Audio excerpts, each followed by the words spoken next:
guys, and welcome back to the channel. My name is Joanna Marie Nicolas and I create videos about online freelancing and video editing. And in today's video, I would like to share with you the new setup that I have for video editing, which you can see right behind me.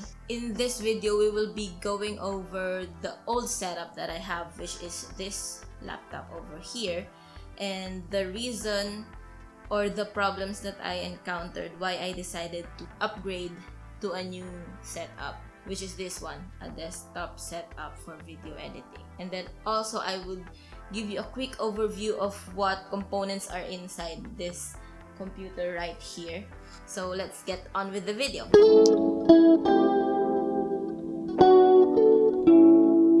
So in the first part of this video, I would like to introduce you to the old setup that I have, which is this laptop over here. This is an Acer VX5 591G laptop. So I bought this laptop way back 2017, so it's like a 2-year-old laptop at this point. We have here an Intel i7 7th Gen CPU, 16 gigs of RAM. We're running an NVIDIA GTX 1050 Ti graphics card.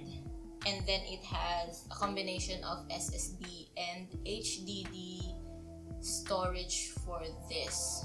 The storage is very red like that. 1 to 8 gigs of SSD, but we can only use 118 gigs of it because some of it is reserved for the system. And then we have HDD of 500.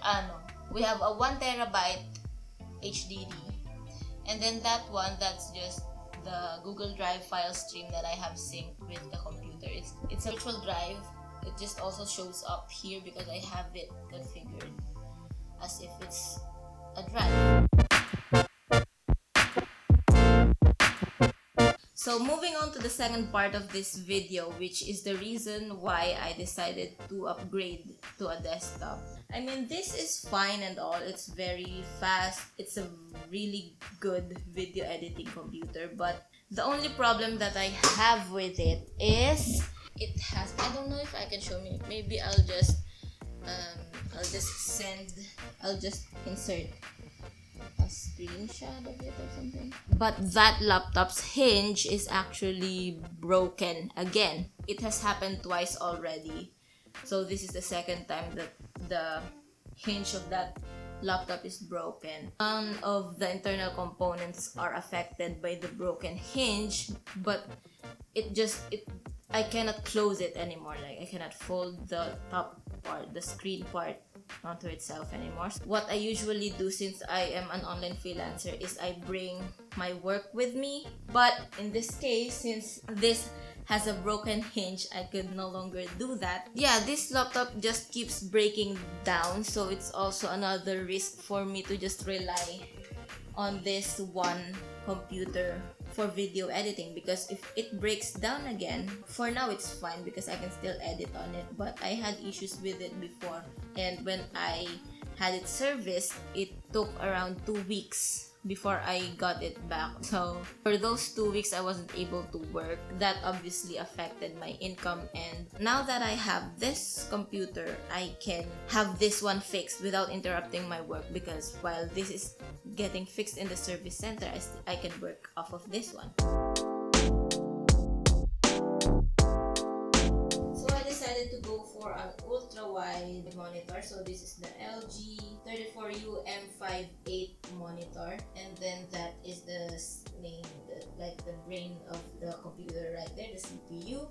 And then I have the UPS back there. So what we have here inside of this computer is an AMD Ryzen 7 2700X CPU. Those two glowing sticks right there are 2 8GB of RAM. This is a 512GB M.2 SSD. The HD is behind, actually at the other side. That's a 2 TB Western Digital Caviar HDD. We have this radiator type cooling thing, which is an Auraflow X240. graphics card, which is the Gigabyte 5700 XT graphics card. Yeah, that's the essential specs, I think, that people would like to know about it. And I think this one right here, the UPS, is one of the best decisions I've made while purchasing this setup right here. This is a UPS, which stands for Uninterruptible Power Supply. So if you're living in the Philippines, you would know that brownouts occur usually. And most of the time, not most of the time, but brownouts occur especially during typhoon season. And if you're running a high-end setup like this, you wouldn't want sudden power interruption to corrupt your files or short-circuit any of the components inside. So I decided that to invest in this UPS as well. It has a battery backup, so if I'm working on something and the power cuts short, it would still have the battery to run the system for a little bit longer, and then I can have some time to properly save the files. So now let's talk about this ultra-wide monitor right here. This is the LG 34-inch ultra-wide monitor. This is my first time working on a monitor like this wide, and it's really a game changer because I can have my timeline or like my sequences in Premiere. The sequences, I can have them spread out all across the screen like that, and I don't have to squint and I don't have to like squish all of my panels and all of my windows into like a tiny screen. When I bought this one, I thought this was a huge screen because I was coming from a netbook, or not a netbook. Yeah, it's a notebook. It's an Asus notebook, and it was very tiny. It's really small, not as big as this one. So when I got this one, I thought, wow, that's really a lot of screen space and a lot of screen real estate. So that was a very game-changing, life-changing experience. And then coming from this screen to this screen right here, I mean, imagine all of this space right here.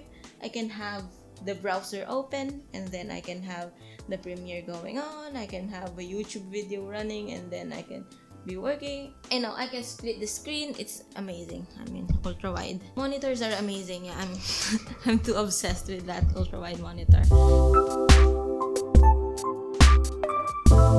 Let's start off with the aesthetics. I mean, it's fun to look at. It's pleasing to the eye to see all those glowing RGB lights, and for the vanity of it, for the Instagram worthiness of it, I guess it's really cool looking. It's a faster workflow because I am using a beast of a graphics card. It's a 5700 XT. That's really a huge upgrade from the one that I have right here. So yeah, that improves my workflow, especially when I'm trying to work on After Effects. I don't do much After Effects, but because I'm learning After Effects, it really helps that the render and playback is fast, because I don't have to sit there frustrated that the timeline or like the sequence, the composition, see, I don't know the terms yet of After Effects, the composition is still rendering, so it's just snap of a finger and you can already play back it smoothly. And another reason for me is now I have a backup solution. I'm not heavily relying on this laptop for my work. I have them both. When I get this fixed, if it breaks down again, I am still working here. If something happens here, I can go here and still work. For the peace of mind itself, I think it is worth it, especially because I use it for work and I need it to deliver quality work for my clients. So I'm talking and I'm discussing this like I paid for it, but I didn't really pay for it. My client sponsored this whole thing right here. Can you believe that? I mean, I guess I forgot to mention that. Or is that like clickbait? Maybe it's just clickbait. I didn't really buy this setup. I'm just saying that I bought this setup, but technically I upgraded from this one to this one. But yeah, I didn't pay for it. My client paid for it, which I'm really grateful to God to have very generous clients like them. Shout out to Mark Benson for helping me with the spec sheet for this computer right here, and for recommending an ultra wide monitor instead of a dual monitor setup. Yeah, I'm really digging the ultra wide setup. So that is my new video editing setup right there. Thank you so much for watching, guys. And if you have any comments or suggestions of how I can improve these videos for you, of how can I bring more value, how I can help you more on your online freelancing journey, let me know. If you have any questions,